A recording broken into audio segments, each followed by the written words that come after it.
أبو هريرة تيتن دوشتولش حديث عوي بيامر باغ صلى الله عليه وسلم: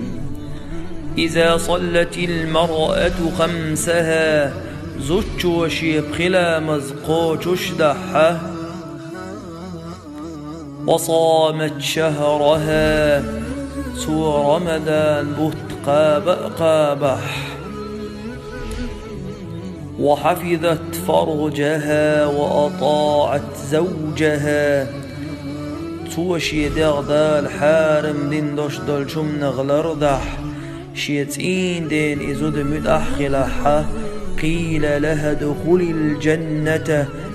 دحون سنجة يلسمن شغوح ألا من أي أبواب الجنة شئت حين لو ششل يلسمن نعري خلا